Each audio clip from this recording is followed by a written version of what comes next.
I don't know how tuned in people are to more international protests, but I think there's been a curious thing that's been happening in India these past couple months.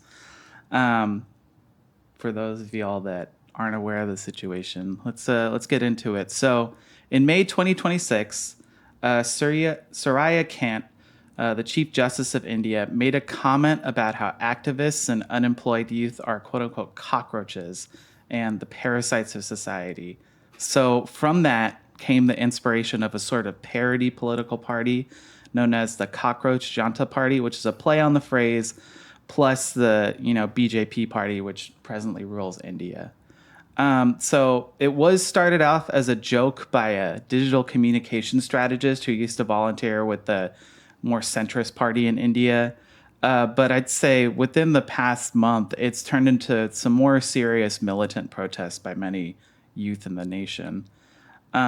So they've been focusing mostly on education reform, calling for the education minister Dharmendra Pradhan to resign after these high stakes entrance examinations for colleges and government jobs were leaked.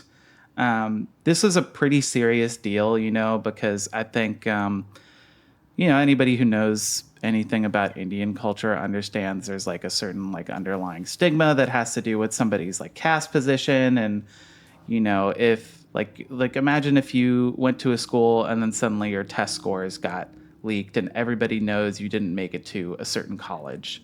The stigma that's associated with that is much bigger than people are just being like, haha, you're a failure. That says, to some people that's an existential thing, And so it ended up resulting in about a dozen people taking their lives from that, because unfortunately, for a lot of younger folks, they saw that as like the end of their world, which it isn't, but it has much higher implications in Indian society. Even if, like, let's say they were to take the exam later and like do well, the fact that their name is out there and somebody could look that up and be like, oh, you failed this exam once, they could have to carry that for the rest of their lives. And that's, what a lot of people are pissed about. And so part of what they're calling for is the reformation of the examination system as itself, as well as compensation for the families of the students who took their lives after the exam results leaked. And there's been a lot of developments just within the past week alone. So I'd say like one of the more important things was that there was an activist, Sonam Wangchuk, who was forcibly moved to the hospital by police this past Saturday. He started a hunger strike about a month ago on June 28th. And this is like something that he's had a pattern of doing in the past when protesting for or against certain things. But it seems like, during this most recent political uprising, it's played a galvanizing role in getting people involved, realizing that this important activist who was, basically put in jail for, their action, people saw this as a pretty serious thing. And so yesterday, thousands of people attempted to march on Parliament, but were met with violence by the police. They had to deal with tear gas. They had to deal with some pretty heavy batons. A lot of people got brutalized. A bunch of people got sent to the hospital. And this was all after they tried to leave the protest area that they had established in Jantar Mantar Park in New Delhi. So as of today, based on what I was reading earlier today, protesters have stated that they're going to keep protesting, but there has been some hesitance around trying to mobilize against Parliament due to police repression. There's probably about like 5,000. I think the main number I've seen was like 5,000 people are still keeping the protest going. And I'm not necessarily keeping it off the table that they're going to try and put forward some militant actions, but I think it's one of those things where it's like, there's sometimes you try to make an advance, sometimes you have to retreat and like, see what the situation is. Beaten up by the cops can be a pretty serious deal, and you don't want to just keep running your head against the wall and seeing what happens from that. So I don't know. I think this is pretty interesting because it's like, it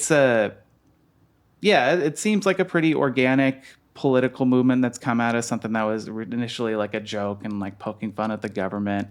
But I think the thing that it really points to for me, even though like parts of basically their central demands in their manifesto are more around like reforming the state, like one of the demands has to do with like having a requirement that 50% of all seats in parliament be for women instead of 30%, stuff like that. I still think it's, important because like people are getting out there in the streets. They're seeing the corruption that exists in their government. They're trying to push for their demands, and they see this as a moment to really try to push things forward. So, yeah, I don't know. What have you heard about this stuff? What do you think about all of it?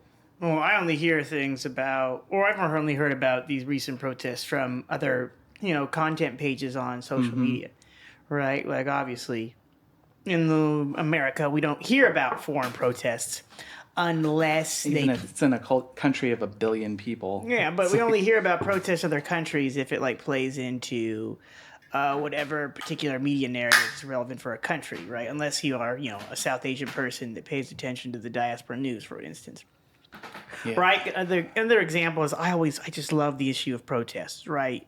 Internationally protests. Because let's go to like, just before we talk about what's going on in India, I always want to just talk about what's going on like with the Iranian protests, right? Like, it's like only time you're going to have the U.S. president talk about protecting protesters when it plays into some aspect of U.S. foreign policy, right? Like when there's that issue of the Iranian government allegedly shooting or harming protesters in Iran. The U.S. media covered it extensively under the idea, like, look how terrible the Iranians are, and we need to go in and save these protesters by getting rid of the Ayatollah, right? And of course, there's more to that situation.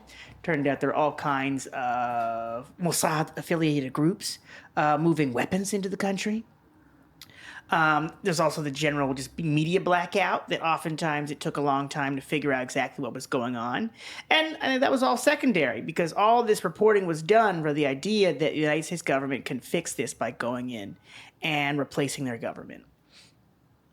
The difference being here is that the Indian government is very much like in bed with the U.S. government. I mean, Narendra Modi was in the fucking Epstein files, for the love of God, right? Like Narendra Modi reached out to Jeffrey Epstein to organize a meeting between him and Trump. So that was his first visit to the United States, or his first meeting with President Trump was negotiated through Jeffrey Epstein. Can you believe that shit? And so I think this present period of protests in India is indicative of just like the level of class contradiction in India right now, where even like these spontaneous protests of non-politically affiliated but politically aware young people are just, rising up in an urban setting. Because I think, according from the CPI Maoist perspective, the revolutionary movement is not nearly as strong in the urban areas as it is in the rural areas. Right. And so this is, it's actually quite significant because to say that there's no, urban protest movement in Indian cities. No, that's not what I'm trying to say. What I'm saying is that in this society, dominantly, it's like the people on the periphery that are taking the most militant action against this fascist government that they have. So to see these young people barrel headfirst, fighting that same fascist state is quite impressive. It is quite commendable. And we also see how it's politically limited.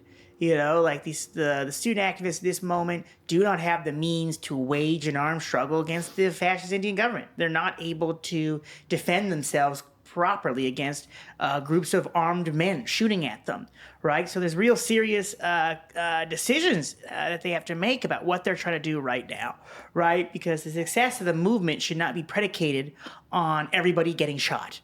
Right, if everybody gets shot, then the movement has effectively been liquidated. Somebody can't get shot and go to prison. Somebody's got to stay out and stay intact to continue the movement. And I think that's the struggle they're at right now, is that their initial demands, their liberal reforms are flatly rejected. And they've experienced nothing but violence at the hands of their democratic government, so-called democratic government. And so it'll be interesting to see like how these threads, how they interact with the masses in India? Like, will these different threads of student activists? Because what we see, what happens whenever there's a spontaneous movement is when it's crushed, it sort of scatters. There's a scattering, right? There's the people that themselves are arrested. There are those that are martyred. These folks often become focuses of later activism, right? There's those groups that disagree over tactics and strategy as the movement's collapsing, and maybe they're going to go off and form other organizations. Are they going to unite with the ongoing revolutionary movement in India? There's some interesting questions that are being asked right now, and they will be answered in time. And so this is something to pay attention to, because I think, it goes to the question: why do we care? Why is it that we're coming to you, talking to you about spontaneous youth protests in India? It's like, well, because it's a country of over 1 billion people, and even if there wasn't a country over 1 billion people, like it does matter what happens around the world. Revolution in India, social change in India has a massive impacts for the rest of the world. Same way that an imperialist country like the United States, if our form of government were to change, if our people here were better to organize themselves, it would have titanic impacts around the world today. What happens to the Indian government affects people all over the continent of Asia and around the world, right? Our U.S. government impacts the lives of millions of people around the world, not just even mentioning the genocide of the Palestinian people, which is maintained through U.S. imperialism in its principal form in the Middle East, which is Zionism. Yeah, definitely. I mean, I think it's just important to emphasize, like, I think just as Americans, it's really easy to fall into this very like narrow way of like only seeing what's around us, like, in our city, in our state, even just like in the nation. And it's important to really take to heart that there's a whole world out there where lots of different things are happening. It's important to really try to understand that the best we can. And I think I agree with what you're saying. Like, it's really important that as this like sort of tactical retreat is happening today for these students during this really militant protest, that people take the time to assess the situation. I earnestly do believe like the people who are going to be leaders in the future in this protest and in general, like, they probably aren't that now. They probably aren't the people that are being talked about on social media, listed in Wikipedia pages, whatever it might be.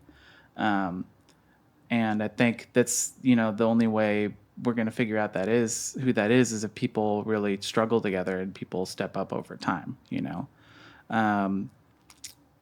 Yeah, I think these protests are definitely like a big step forward for a lot of folks, but it's important that people look to build on this, or else, like, I could very easily see like an instance where some of the people who are named in these articles, like, they end up like being like, oh, like, vote for me, or like, like, follow me in this party or whatever, instead of like actually trying to put forward a vision for the future that's actually going to start to try to tackle these problems.